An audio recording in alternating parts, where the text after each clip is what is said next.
Mari Mari Pupeñí, Mari Mari Pulamien, Mari Mari Compuché.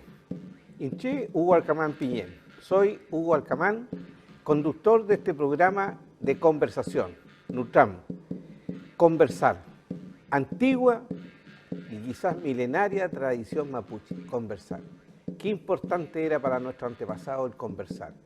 Qué importante es hoy día conversar. Porque conversando se entiende la gente. Nadie quiere lo que no conoce. Conversando nos podemos ir conociendo. Y si nos conocemos, nos vamos a respetar, nos vamos a querer y vamos a poder tener una sociedad más fraterna, una sociedad donde terminemos con los conflictos que tenemos, terminemos con el gran conflicto que tenemos en la Araucanía, ¿no? Este conflicto que tiene que ver con el Estado, un sector de la sociedad regional y nosotros los mapuches. Nosotros los mapuches no queremos vivir en conflicto. La gran mayoría nuestra es personas de trabajo, personas serias, personas honradas, personas que contribuimos al desarrollo de la Araucanía y al desarrollo de Chile. No queremos conflicto. Por eso este programa está destinado en esta temporada, la 7ª temporada, a conversar para la paz.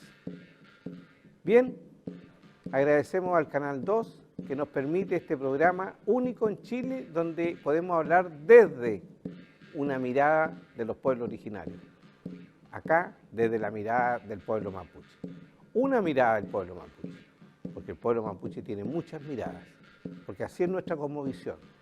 Cada región, cada zona, cada ecosistema tiene sus propias realidades, porque nosotros estamos inmersos dentro de la naturaleza, somos parte de la naturaleza, y eso nosotros lo vivimos, no lo decimos, lo vivimos, y por eso tenemos estas diferencias entre nosotros los mapuches, que muchas veces las personas no mapuche no lo entienden. ¿Cómo pueden ser tan diferentes en un lado u otro? Los Nakche en la cordillera Nahuelbuta, con los Pehuenches en la cordillera de los Andes, con los Lauquenches en el mar, con los Huilliches en el sur. Bueno, porque cada uno de estos vive en ecosistemas diferentes, pero somos todos un solo pueblo, el pueblo mapuche. Bien, hoy día tenemos un invitado a quien conozco hace mucho tiempo, es un gran dirigente, partió muy joven en la dirigencia y se ha destacado siempre por ser muy combativo, un hombre que defiende sus valores, defiende sus convicciones y por eso lo hemos querido invitar, porque creemos que es consecuente, podrá gustarle, no gustarle, pero lo importante es que es consecuente. Me refiero al Peñi Andrés Mata Cuminao. Mari Mari Peñi Andrés. Mari Mari Peñi Hugo, un gusto poder saludarlos, sobre todo a las personas que nos están viendo también a través de este importante canal de la región. Importante tener medios de comunicación de la región y poder conversar hoy día los distintos temas que nos están afectando a nosotros como mapuche, no solo desde la política, ya no solo desde la mirada política, desde el Estado, el gobierno de turno, las autoridades locales, sino lo que se nos viene. Hemos estado en procesos, como usted los dice, de conversación, de Nutram, hemos estado en estos procesos de diálogo que se han generado a través de esta Comisión de Paz y Entendimiento, donde estamos a puertas de una consulta indígena y eso yo creo que hoy día es un tema relevante para nosotros los mapuches. Así es, en realidad hay bastante que decir y tú eres una persona muy involucrada en todos los procesos, así que vamos a ver qué sale de esta conversación. Pero por lo pronto, cuéntanos brevemente quién es el Peñi Andrés Mata Cuminao. Es una buena pregunta, me la han preguntado varias Ni tú veces. la sabes. Muchos amigos me dicen que soy un rebelde. Ya. Sí, le agradezco las palabras de consecuencia. Sí, yo he sido un actor en política sobre todo tratando de poner en la agenda la política del pueblo mapuche. Es decir, que estemos en la agenda. Yo creo que siempre a nosotros nos ven a la distancia y como bien se dice por ahí, y yo quiero reflotar la historia, ¿ya? El Mercurio, cuando se crea, cuando viene todo este proceso de la pacificación de la Araucanía,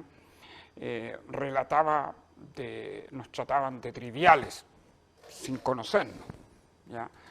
Entonces, nosotros hemos pasado por distintos procesos históricos, sobre todo los mapuches, ¿ya? Hemos tenido una buena relación con la corona española, una mala relación con la corona española, una buena relación con el Estado de Chile, una mala relación con el Estado de Chile.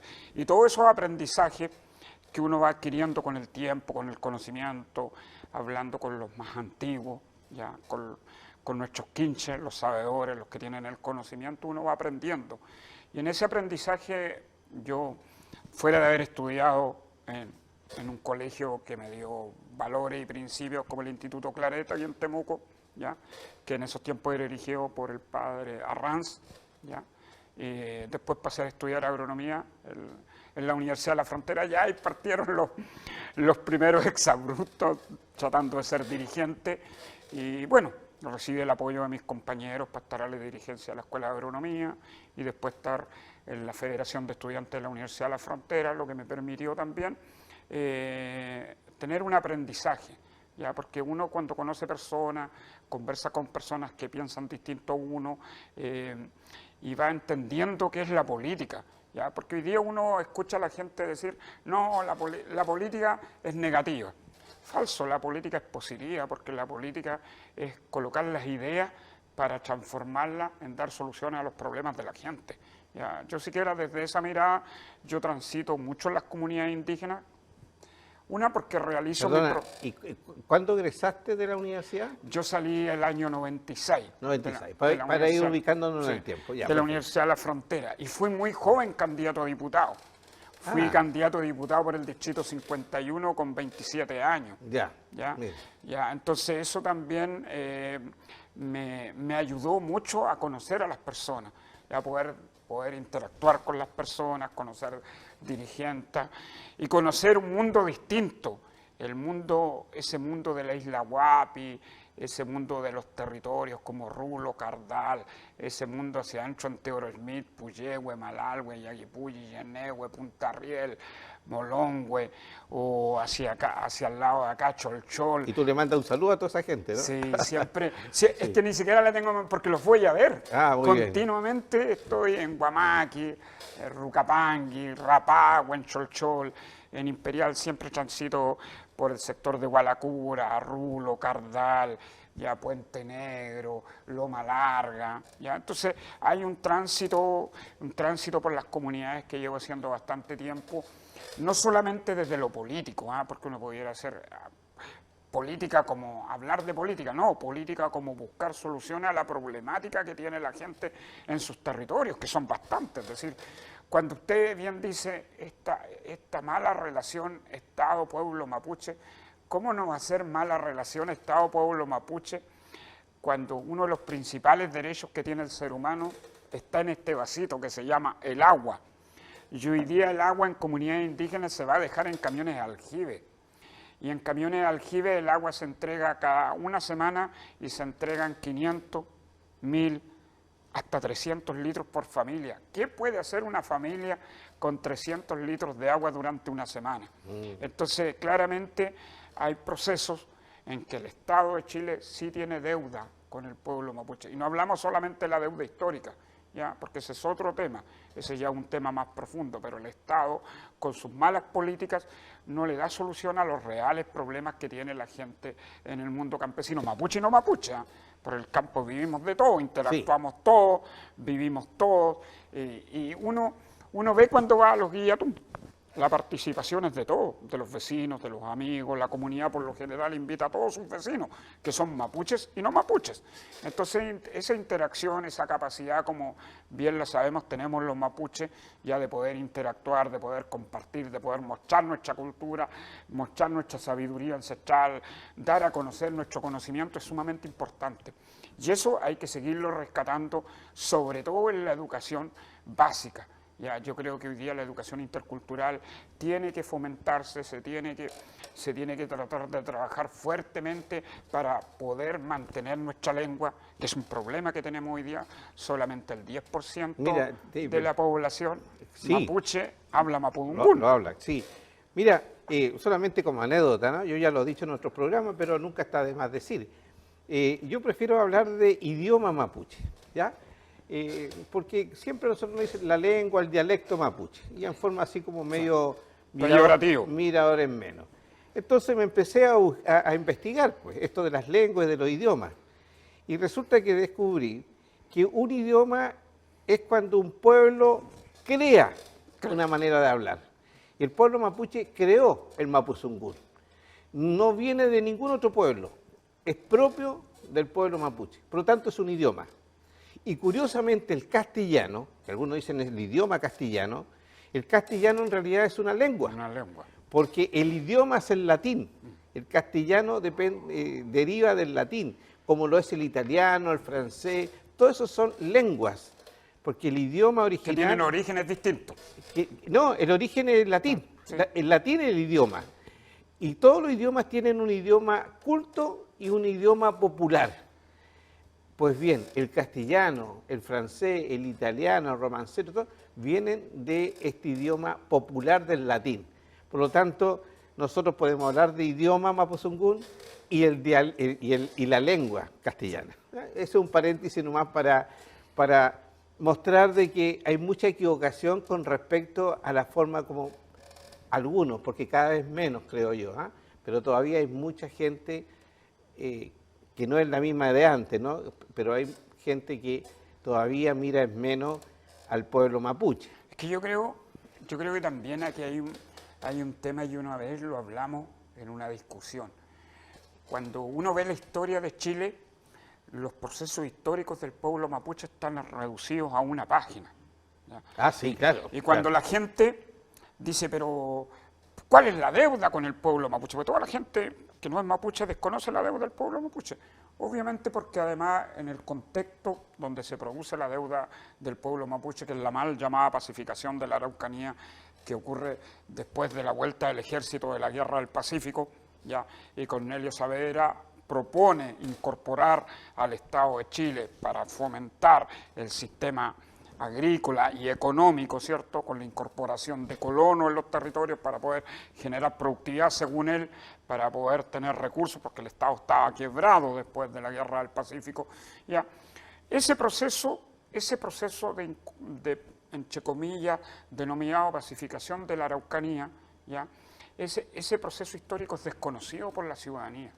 Se desconoce cómo el ejército ingresa, incorpora tierra, el sufrimiento y los dolores de las distintas familias que en esos casos pusieron resistencia a la incorporación. Bueno, eso debiera estar en la enseñanza de los estudiantes, ya sea básica o media, pero esa realidad histórica debiera estar en la enseñanza de nuestros estudiantes, porque no es un invento ni tuyo ni mío. No. Hay un informe muy serio, que es la de la Comisión Verdad y Justicia, ¿cierto?, donde participó gente de todos los colores políticos, así que esta cosa no es política, y gente muy destacada, y que finalmente concluyó que efectivamente hubo una mala historia, hubo un mal ingreso del Estado de Chile a la Araucanía, y efectivamente por eso hay una deuda histórica.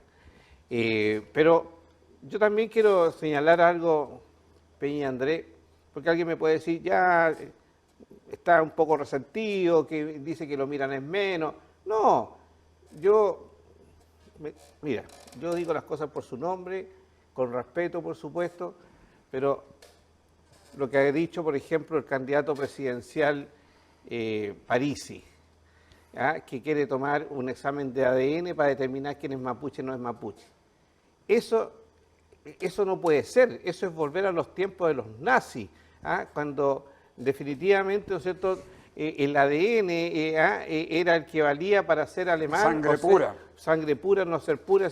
Eso, y ve tú lo que causó finalmente, 6 millones de muertos. Es decir, eso está absolutamente repudiable, pero un candidato presidencial lo hace, ¿no? Después viene el otro candidato presidencial, ¿no es cierto?, el señor Katz, donde definitivamente niega toda esta deuda histórica en el rechazo de la propuesta de la Comisión Paz. ¿Y para qué decir el señor Kaiser, ¿ya?, que definitivamente dice que si sale presidente elimina la ley indígena, termina con el convenio 169 y se acaba, ¿no es cierto?, todo este trabajo de recuperación de lo que es la dignidad de derechos ganados y por de el derechos pueblo ganados mapuche. y derechos ganados con mucho esfuerzo y a lo largo de muchos años Y por muchos actores. y por muchos actores, ¿no? Y no solamente a nivel nacional, a nivel internacional.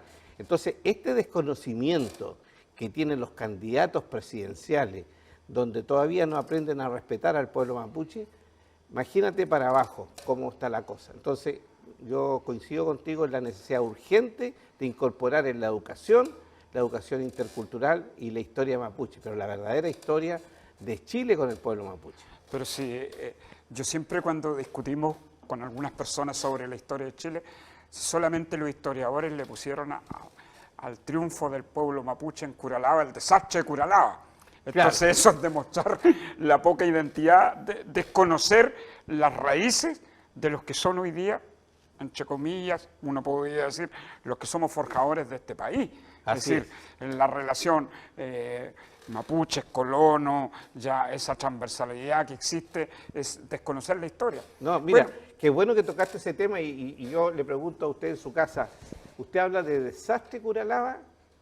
Porque si habla de desastre Curalaba, que es lo que dicen los libros de historia de Chile, es una gran equivocación, porque el desastre de Curalaba fue el gran triunfo del pueblo mapuche y es el gran triunfo de un pueblo indígena sobre un imperio, desde los Pérez Rojas en Estados Unidos hasta los Ona en Tierra del Fuego.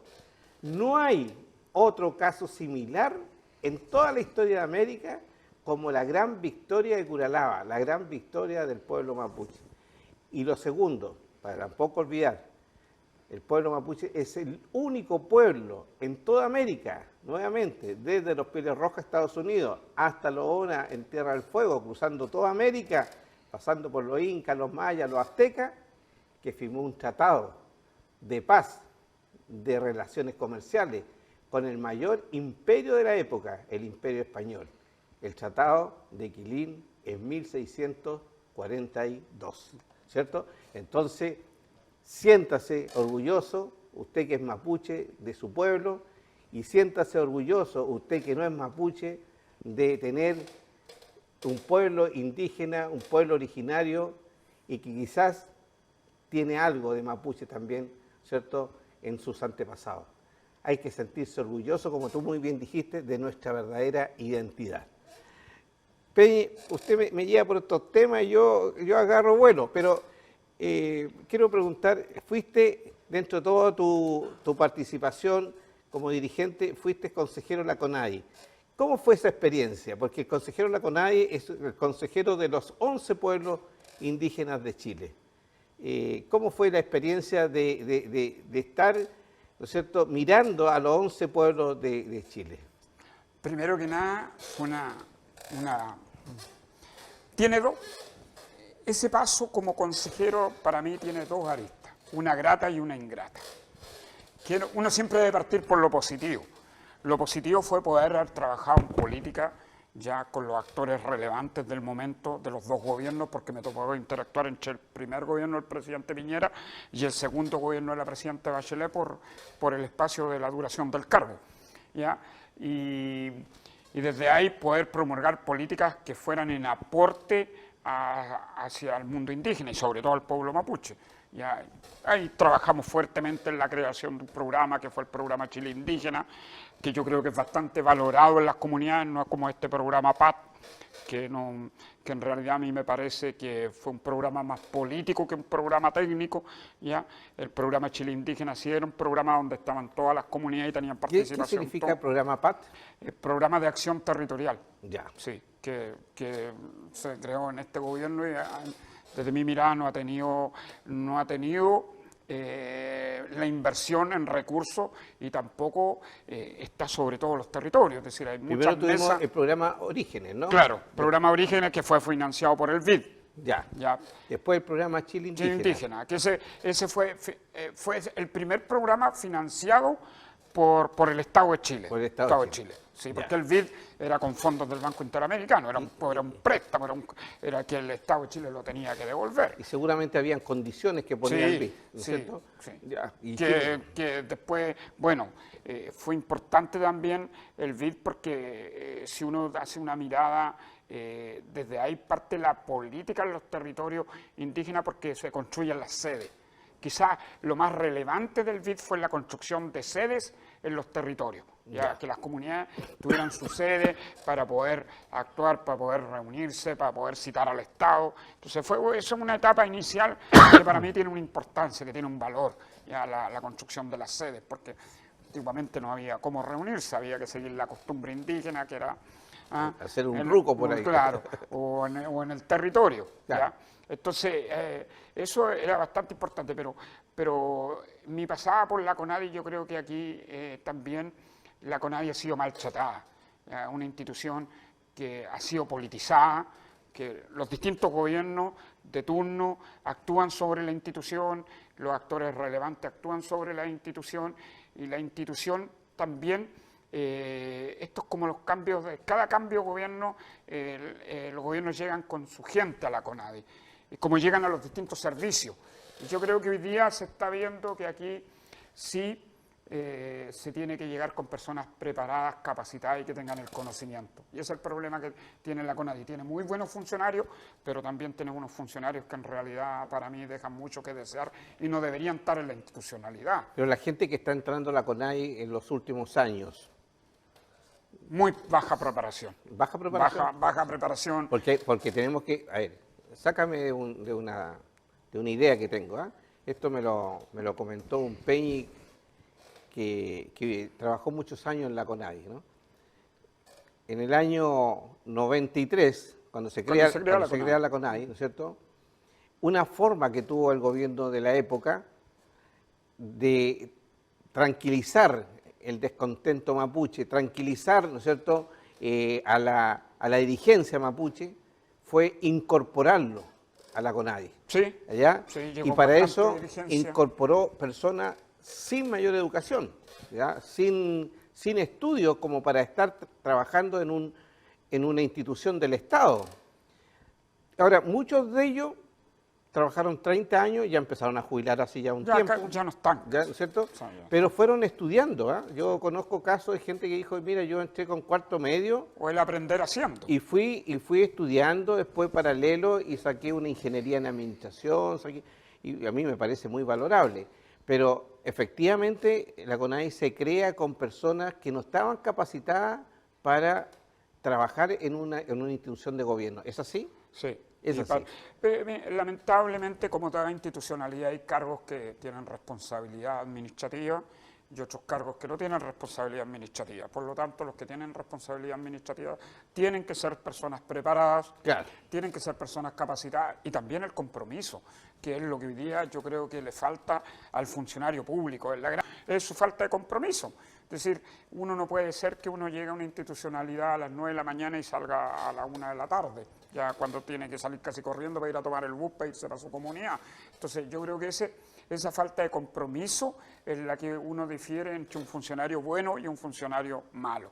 Hay funcionarios que tienen muy buen compromiso, que como usted dice, se van preparando en el camino, van acumulando más información, se van preparando, hacen cursos, ya se capacitan, pero los otros no, es decir, se mantienen en la institucionalidad flotando nomás y que definitivamente son más un problema para la institucionalidad que una solución para las personas que llegan a buscar soluciones dentro de la CONADI. Eso son los funcionarios, pero también podemos hablar que la CONADI se ha hecho conocida por ser un lugar de algunos políticos que se han apoderado de la CONADI a lo largo del tiempo, donde han puesto a su gente y han dado las órdenes, ¿no? Sí, ese es el historial. Especialmente los senadores. Sí, ese es un historial que le pesa durante mucho tiempo a la CONADI y creo que ojalá en adelante eso no es que esto es bueno conversarlo, sí, porque cargamos la culpa a la CONADI, pero no decimos nada de los senadores y diputados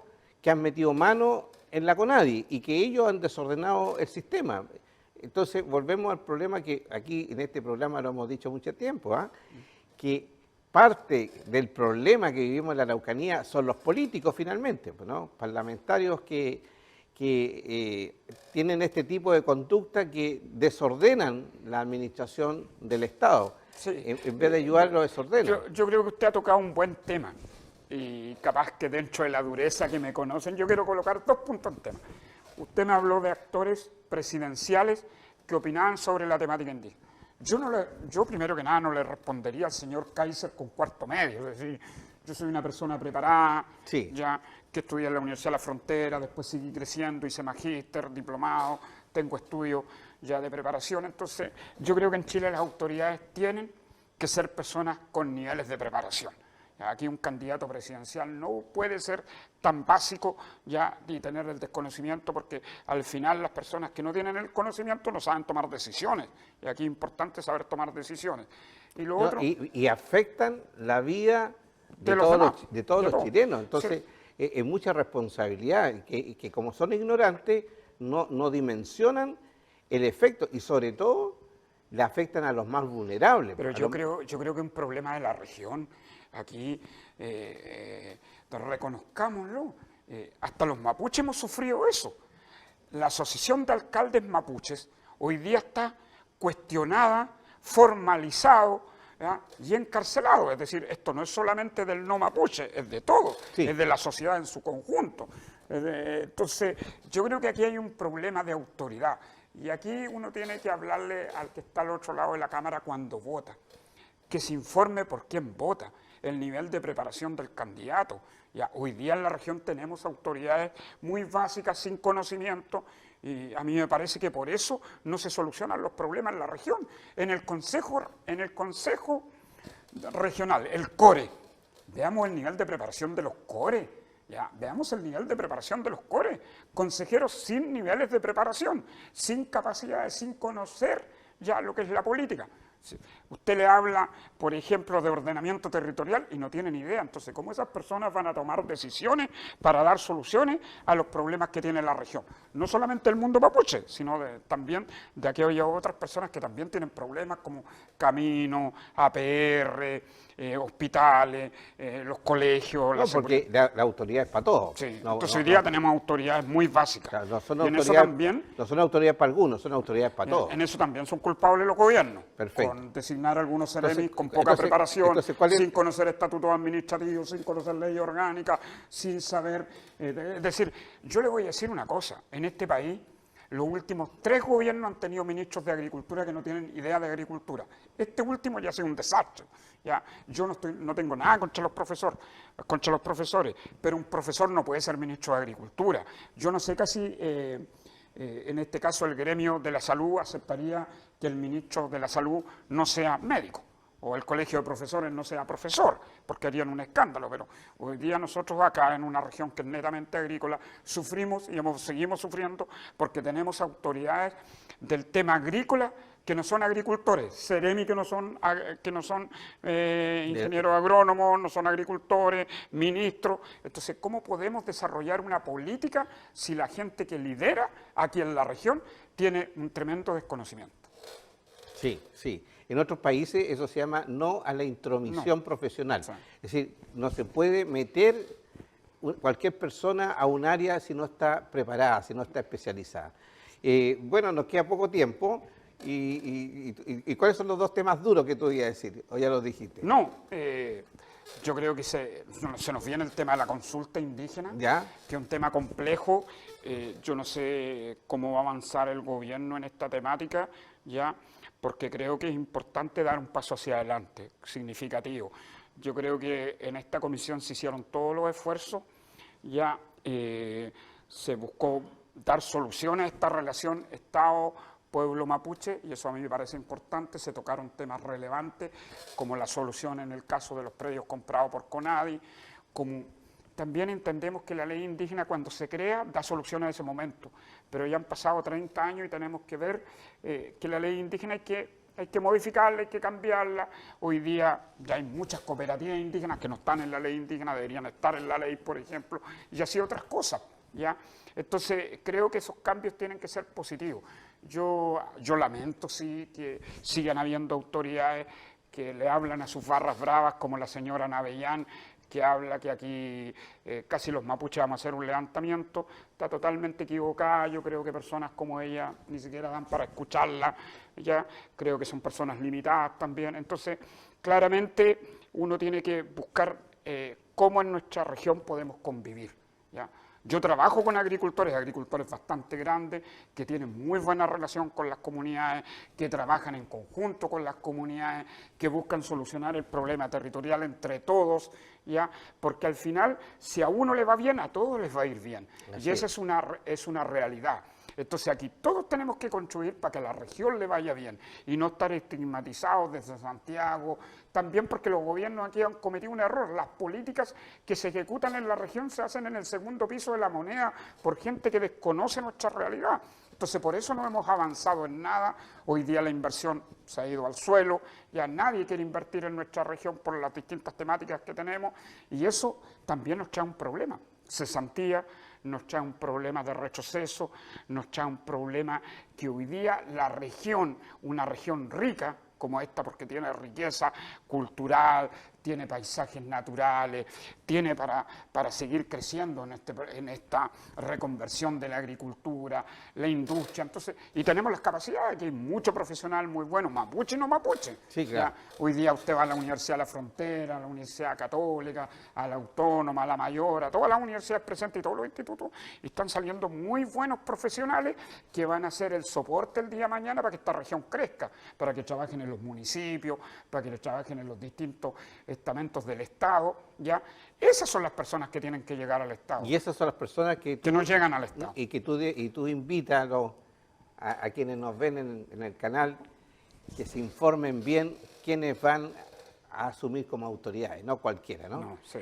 Bueno, hemos llegado al final de esta conversación, Peñi, pero en un minuto, ¿tiene algún mensaje, alguna idea, alguna inquietud que tú quisieras dejar planteada o te basta con esta conversación por el momento? No, yo quisiera decirle a todos los que nos están escuchando, mapuche y no mapuche, que nuestra región tiene un tremendo potencial, que no lo hemos sabido aprovechar, que no nos hemos podido comunicar, no hemos podido conversar, ¿ya? En esta región se hicieron parlamentos, ¿ya? Que están en nuestra historia, que dieron origen a una relación, y en esa relación siempre tiene que uno saber escuchar al otro y saber entender al otro. Yo creo que nuestra región hoy día tiene que seguir creciendo, tiene que seguir dinamizándose y tiene que esta relación Estado-pueblo mapuche mejorar, y eso implica un Estado mucho más eficiente y mucho más eficaz, porque siempre los gobiernos de unos dicen es que el problema es el recurso, pero hay que ser eficientes y eficaces, hay que priorizar las necesidades, hay que tener una agenda de trabajo, y ahí donde yo creo que el mundo político está al debe con la región.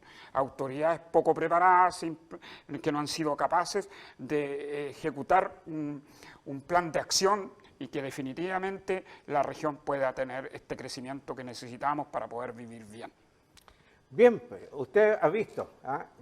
Hemos estado conversando con un antiguo dirigente mapuche, ingeniero agrónomo, preparado, pero sobre todo con mucha energía, con mucho negüen. Yo lo he escuchado con mucha atención y me he llegado a cansar un poco de tanta energía. Así que te felicito, Peñi, y sigue con este mismo ímpetu por hacer grande a nuestra amada Araucanía. Muchas gracias. Bien. Salto más. Nos despedimos entonces por este segmento. No se vaya, que ahora seguimos en la segunda parte del programa con el abogado Richard Caifal, que nos trae algunas novedades.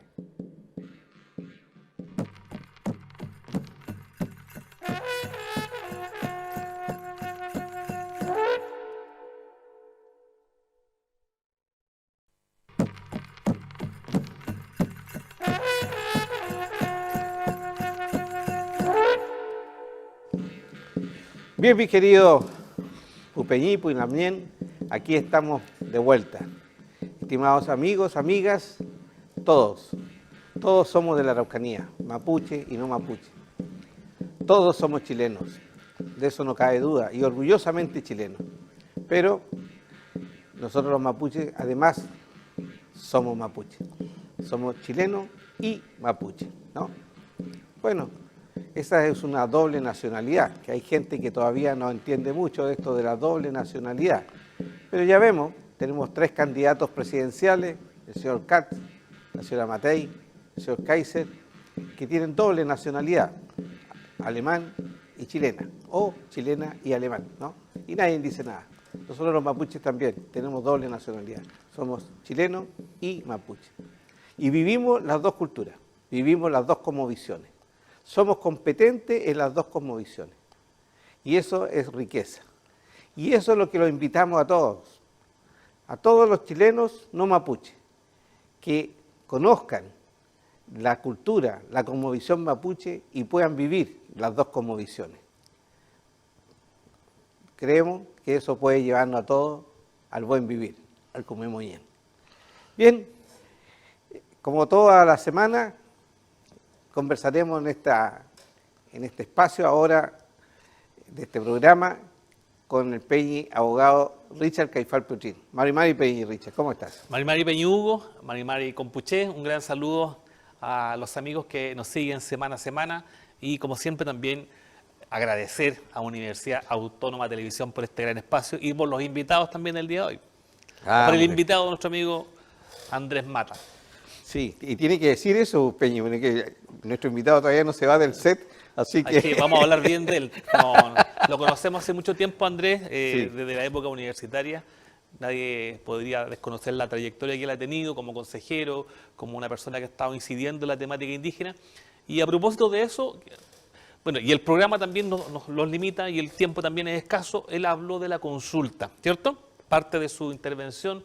Y claro, el presidente de la República lo dijo en su discurso, en su cuenta pública, que este segundo semestre se procedía a realizar el proceso de consulta, puesto que ya había recibido el informe de la Comisión por la Paz y el Entendimiento, y esta consulta obviamente está dirigida, o debiera estar dirigida, pero eso también es algo que todavía no queda bien determinado o dilucidado.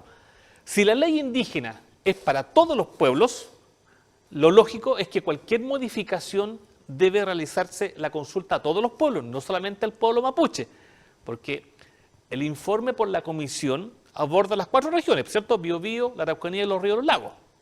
Pero la propuesta de modificar la ley, entonces debiera ser a lo largo del país, no en estas 4 regiones. Y eso no lo sabemos todavía. No lo sabemos. No se sabe. Entonces, vamos a ir despejando conforme pasan las semanas estas dudas. Mi visión es que esto debe hacerse de Arica a Punta Arenas. Desde los Aymará, Rapa Nui, Cahuáscar, todos debieran ser consultados porque se va a modificar un artículo de la ley 19.253. A lo menos uno, o dependiendo de las iniciativas, pueden ser modificados varios. Los afrodescendientes no están en la ley indígena. No, todavía no. Porque recuerda que había habido un proceso de consulta que quedó a medio camino también para modificar el reglamento, pero ya no vamos a entrar ya en cosas tan técnicas. ¿Ya? Vamos a quedarnos con el ámbito general. Debiera consultarse a todos los pueblos indígenas a lo largo del país. Y aquí tiene gran relevancia la metodología que se emplee, porque ¿qué es lo que vamos a consultar? La comisión propuso varias ideas ahí. Entonces, si nos quedamos con una o 2 ideas, ya tenemos harto paño que cortar en materia de consulta. Porque, ¿cuánto demora la consulta? Que también es otro tema que también algo dijimos la semana pasada, porque estamos en año electoral. Sí, pero la consulta tiene un reglamento de consulta que establece plazo, ¿no? A eso vamos a ir apuntando, estimado Peñú. Me estoy adelantando, bien. Porque la ley dice, o este reglamento, que para las medidas legislativas, 125 días, ¿cierto? Una consulta tiene 5 etapas y cada etapa son 25 días. Por lo tanto, si uno saca la cuenta, serían 125 días. Pero este plazo se puede ampliar, efectivamente se puede ampliar. Por lo tanto, en teoría son 125 días. Y se puede suspender, como ya ha ocurrido en veces anteriores, también se puede suspender la consulta. O sea, si estamos proyectando a lo menos 4 meses para un proceso, julio, agosto, septiembre y octubre, resulta que son los meses de campaña. Entonces, yo no sé si se va a tomar la decisión de suspender en algún momento este proceso por el periodo electoral o simplemente se va a hacer. Y la otra gran pregunta, ¿qué es lo que se le va a preguntar a la gente? Porque una de las primeras iniciativas del presidente dice, vamos a reconocer a los pueblos indígenas, o eso es lo que mandata la comisión.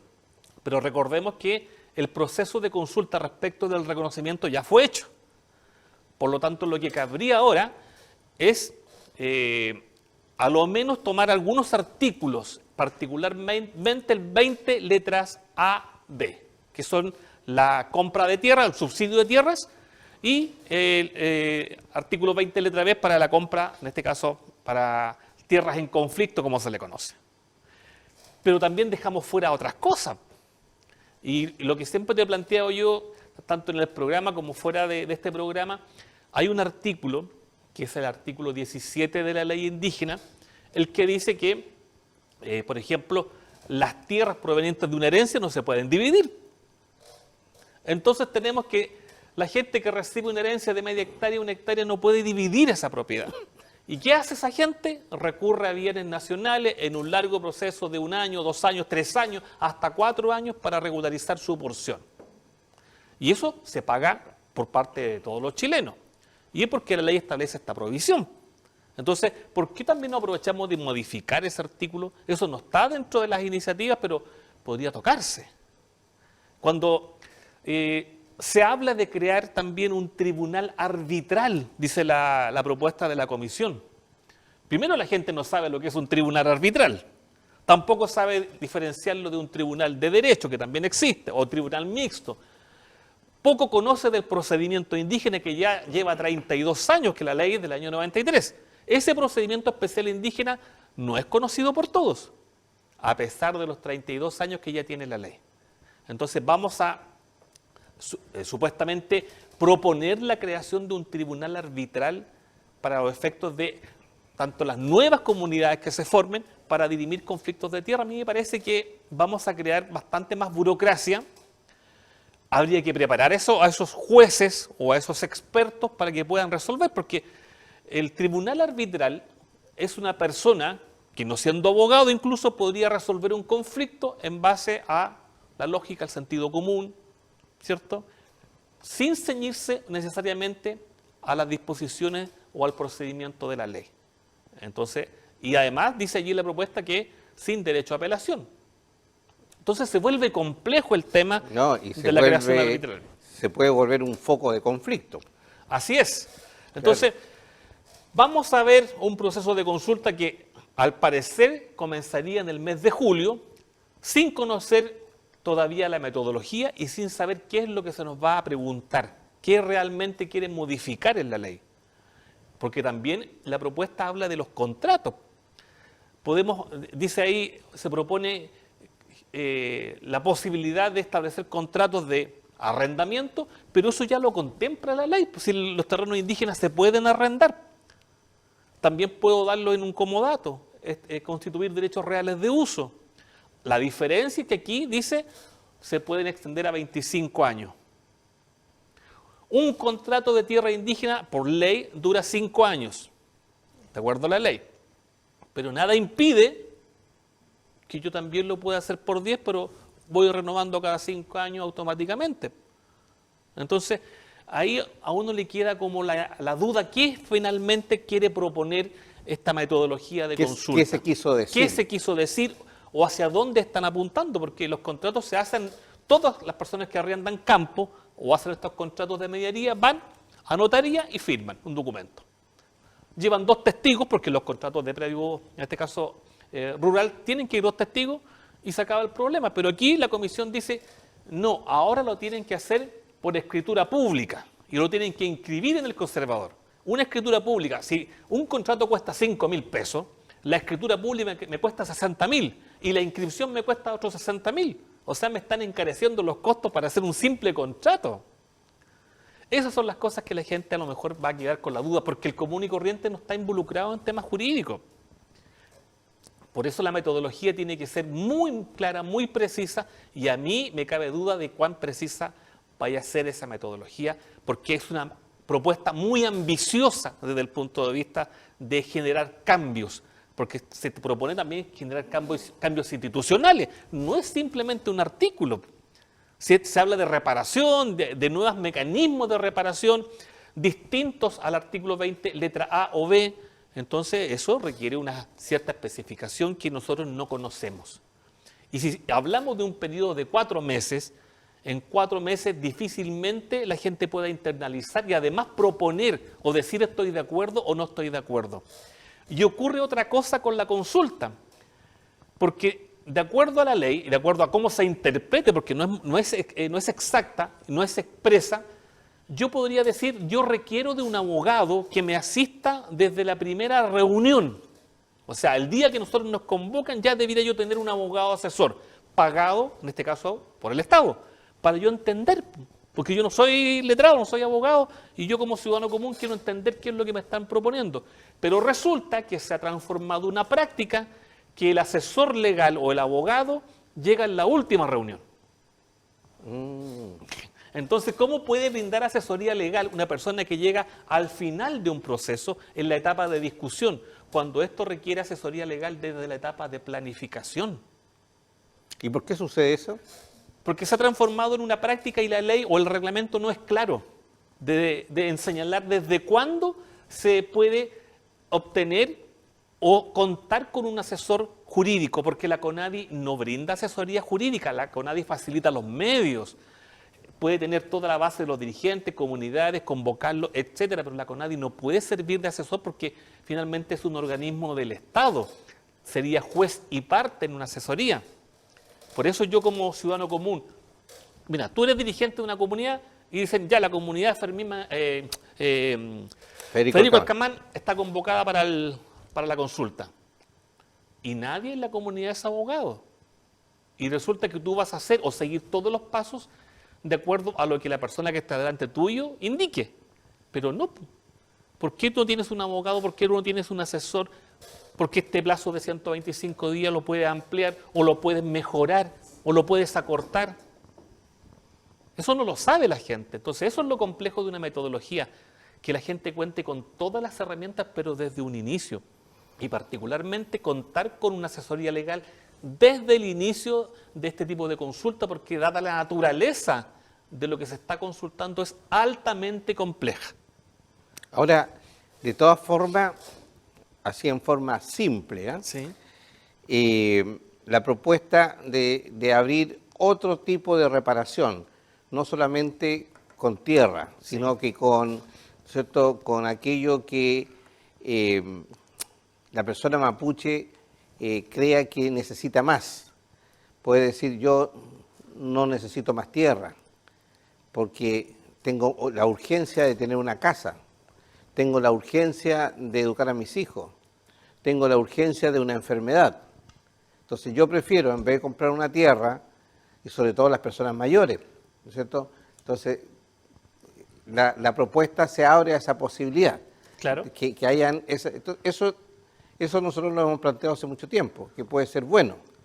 Ahora, con eso también está el tema de que efectivamente con el tiempo se cierra la petición de tierra. Sí. Y vamos a llegar a una cantidad de hectáreas que la misma comisión señaló, que son como 1.200.000 hectáreas al final, Sí. que estaría a cargo del pueblo mapuche.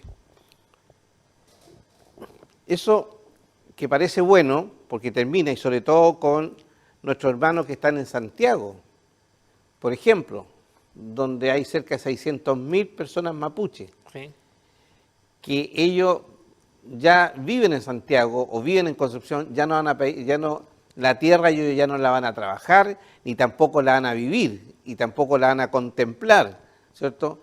Entonces, pero ellos están presionando por tierra porque es lo único que hay. Por tanto, con esta medida sale del escenario toda la gente mapuche urbana, o saldría. No lo sabemos cuál es, porque existe un deseo, pero la propuesta no se conoce y lo que sí sabe es que la CONADI el día de mañana también va a desaparecer, porque va a haber otro tipo de institucionalidad, otro tipo de organismo. ¿Y no podría ser la CONADI en forma más robusta? Pero que la propuesta no dice eso. Ya. Por eso digo, incluso habla de un periodo en que la CONADI va a transitar, ¿cierto? O va a ser de intermediaria en este proceso para los efectos de que el día de mañana la CONADI desaparezca. Exista otra institución. Pero dice más robusta. No, si se habla del funcionamiento intermedio de la CONADI. O sea, tú dices más robusta, pero ¿qué significa más robusta? ¿Una super CONADI? Con más atribuciones, con más... No, que va a tener... Lo que pasa es que... con más presupuesto. No, lo que pasa es que en el servicio público da lo mismo. Por ejemplo, antes se llamaba DACIN y después se llamó CONADI. Puede que el propósito sea similar, pero cambia la estructura y obviamente la institucionalidad anterior desaparece. A eso voy yo desde el punto de vista administrativo. Esto desaparece. Y tú dices, pero no es tan complejo. La gente a veces no sabe lo que cuesta, cuál es el costo de cambiar un logo en un papel. Porque no es decir, lo saco de... No, eso tiene un costo administrativo. Por eso, cuando se toma la decisión de generar nueva institucionalidad, se hace con todo. O sea, desde cambiarle el nombre y esa hasta nueva la estructura. institucionalidad puede ser, por ejemplo, la creación del Ministerio de Pueblo Indígena. No está dentro de las propuestas cambiarlo a través del Ministerio. Que se ha hablado. No se tocó en lo absoluto, en este caso, la discusión legislativa en torno a que el Ministerio de Pueblos Indígenas pueda ser promulgado, publicado y entrado en vigencia. No, eso no se habló. Lo que sí se habla respecto de la participación política, que el Consejo de Pueblos sí se pueda seguir tramitando, pero el Ministerio de Pueblos Indígenas no está dentro de la iniciativa. Por lo tanto, se crearía otro tipo de figura administrativa, distinta de la CONADI, tiene otro nombre, digo, puede incluso cumplir casi los objetivos similares, pero en el derecho, obviamente va a tener otro nombre, va a tener otra estructura, incluso puede que los funcionarios sean los mismos, pero ya cambia todo, Hugo. Eso lo digo desde el punto de vista simplemente del funcionamiento administrativo. Ya, conforme, yo estoy haciendo un poco de abogado del diablo, ¿no? Sí. ¿Por qué dirán abogado del diablo? ¿Usted qué es abogado? En buen chileno, como le buscan la quinta pata al gato. Ya. Entonces te vamos a buscar la quinta pata al gato. El cambiar la estructura de la CONADI puede ser para mejor, pues. Por supuesto que uno siempre aspira a que esto sea mejorado, porque como también escuchaba a Andrés... Perdón, el DACIN con respecto a la CONADI, a tu juicio, ¿se mejoró? Por supuesto que, porque tenía también otro propósito. Sí, mejoró. O sea, no estaba la compra de tierra, ¿cierto? Entonces, son instituciones que tienen un propósito apuntado en esa época más al desarrollo. Y a mí la figura de la corporación de esa época me gustaba por las personas que la componían. Pero bueno, tenemos la CONADI y tenemos un déficit importante desde el punto de vista de la estructura y también de la representación. Andrés Mate dijo que él había sido consejero, pero los consejeros tienen una elección indirecta. Ellos son propuestos, ¿cierto?, en base a una elección de la cual participa muy poca gente, pero quien designa es el presidente de la República. No es que yo salga electo y por el solo hecho de salir electo ya sea consejero nacional de CONADI, no. Tiene que ser de algún modo refrendado por el presidente de la República. Y eso obviamente en las democracias no ocurre, es una especie como de paternalismo lo que constituye esa figura. ¿Y puede suceder lo mismo con el Consejo de Pueblo? No, porque los consejos de pueblo son electos directamente. Ahora, ¿cuáles son las atribuciones? Porque aquí hay que, como se dice en buen chileno también, la facultad para cortar la torta. O sea, si no pinchan ni cortan, entonces no sería una especie como una institucionalidad decorativa. Tiene que tener algún tipo de incidencia en la toma de decisiones. ¿Y no está señalado cuál sería el propósito o las atribuciones del Consejo de Pueblo? No, en definitiva hay un grado de representación, pero ¿cuál es la incidencia? Eso es lo que legislativamente aún no se ha resuelto. Por eso lo conversamos en temporadas anteriores, que mejor que el Consejo de Pueblo era los cupos reservados en el Parlamento. Ahora, están los cupos reservados, que es una metodología, y están los escaños proporcionales, que otra propuesta que es la que se vio en la última elección, en este caso de los consejeros constitucionales. Sí. Que se parecen, pero no es lo mismo. Habría que explicar también cuál es la diferencia entre uno u otro. Pero no está propuesto el tema de los escaños, no está propuesto de los escaños proporcionales, se está hablando de la creación o la continuación de la discusión legislativa para la creación del Consejo de Pueblos. ¿Ya? Eso es lo que tenemos en la práctica. Pero en lo que dice relación con la ley 19.253, tal y cual la conocemos, eso cambiaría. Eso debiese cambiar, pero debiese cambiar también hacia otros artículos. Si queremos mejorarla, tenemos que hablar en serio. Y ahí faltan normas legales que se deben de cambiar. Lo hemos dicho tantas veces, o sea, la asociación indígena como tal es poco práctica, poco funcional. Se requieren 25 personas. Y al final el objeto o el giro es básicamente cultural y eventualmente económico. O sea, yo no he visto ninguna asociación que tenga un propósito económico. O sea, si queremos apuntar al desarrollo, tenemos que cambiar la figura legal. Y de eso no se está hablando. Eso hay que cambiarlo. De lo contrario, vamos a tener una estructura que es poco práctica, poco útil, incluso puede caer en desuso. Porque ¿cuántas organizaciones o asociaciones se han creado y cuántas de ellas se mantienen vivas al día de hoy? Sí, Entonces, nacen y mueren. Nacen y mueren. Entonces, se hacen para un propósito específico, pero al tercer año ya no existen. Están en el papel, pero no funcionan. Nuestros vecinos tienen una asociación indígena y nunca funcionó. Tal cual. Tal cual. Entonces, si vamos a hacer cambio importante en la ley, debiera haber un equipo técnico. Esto no es solamente voluntad política, esto requiere capacidad técnica. Tomar a lo menos un par de artículos de la ley y hacer una transformación real. Porque vamos a seguir la lógica de todo tiene que cambiar para que nada cambie, eso no va a funcionar. No va a funcionar porque nos vamos a quedar entrampados en una discusión que creo que es más bien de carácter política el día de hoy. Bueno, entonces yo podría señalar a las personas mapuche, especialmente quienes siguen este programa, que tienen estudios, que empiecen a interiorizarse, empiecen a estudiar bien la ley indígena, aunque no sean abogados, pero no llegar a la consulta con total desconocimiento, porque si no, no van a poder hacer las propuestas o no van a poder hacer las mejoras que quizás la consulta nos permita hacer. Para decir esto me gusta o no me gusta, yo tengo que tener algo de base.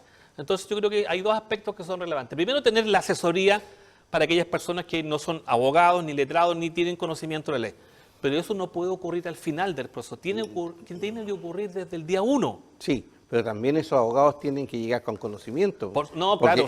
Porque saben de leyes y tienen la lógica, pero no saben la historia del movimiento indígena y de la ley indígena, ¿no? Yo creo que pedir conocimiento del movimiento indígena ya sería un tanto ambicioso. Sí.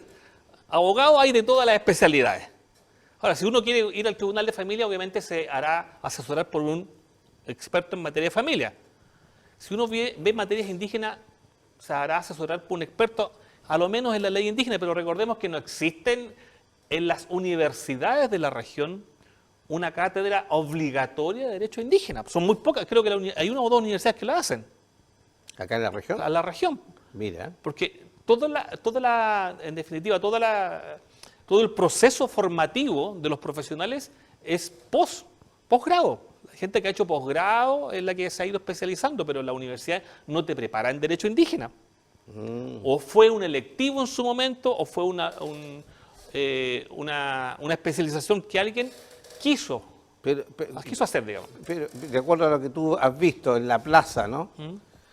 No en la plaza de armas, en la plaza se dice, ¿no? Sí. En la región. ¿Hay suficientes abogados que conozcan el derecho indígena? Yo digo que sí hay hartos abogados que conocen el derecho indígena, pero también están en las instituciones, porque son las instituciones en las cuales encuentran la especialización.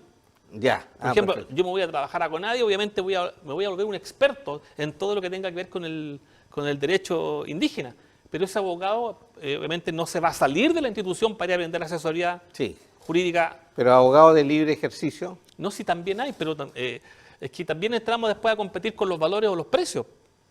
Porque tú estás exigiendo a un especialista, pero resulta que el presupuesto para pagarle al especialista es muy bajo. O sea, nos genera incentivos. O sea, tú no le puedes pagar a un profesional 300.000 pesos. Po. Bueno, eso es lo que se pagaba.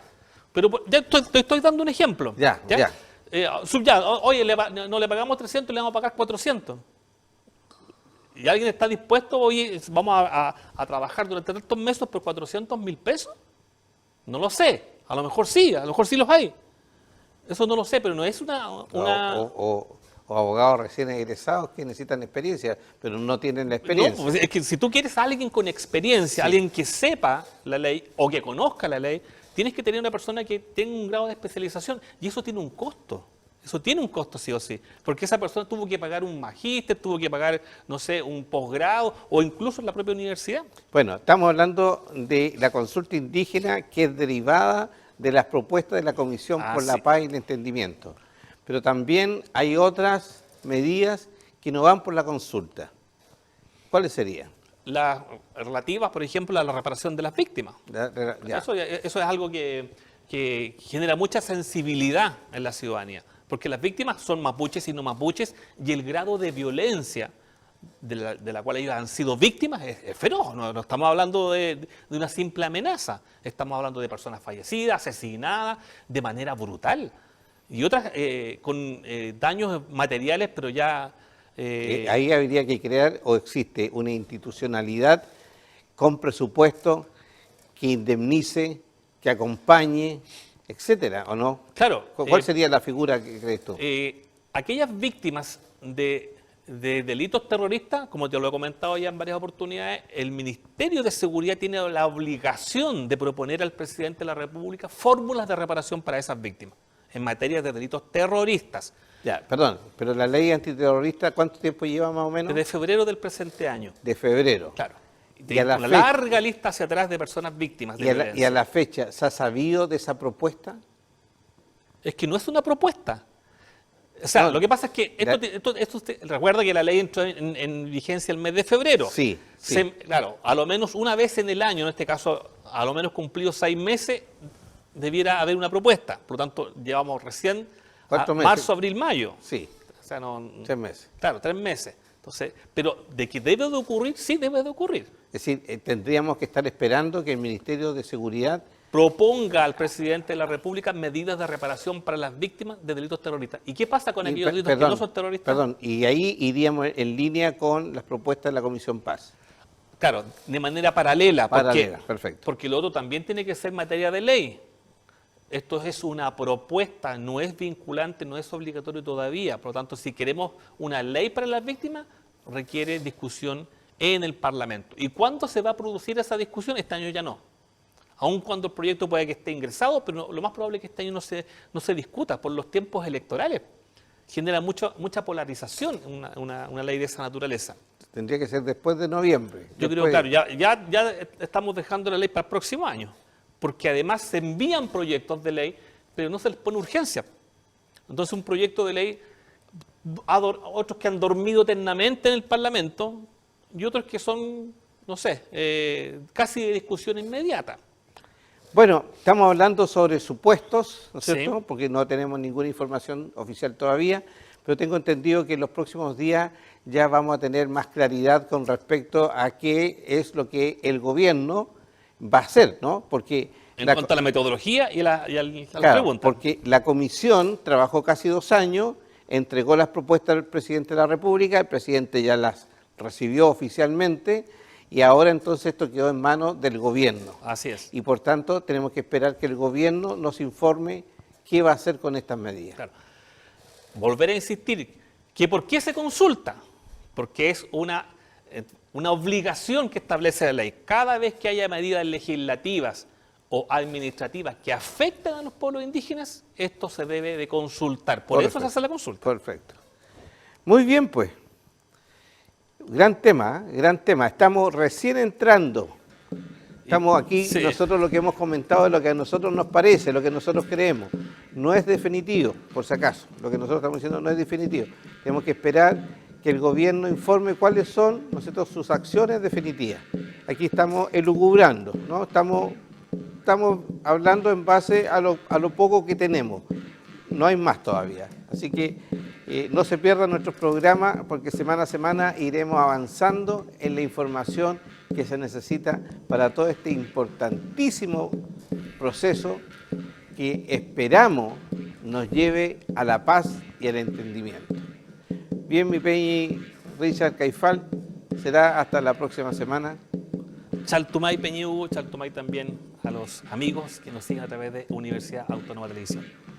Muy bien, Peucayal, Peucayal. hasta pronto, Chaltumay, muchas gracias.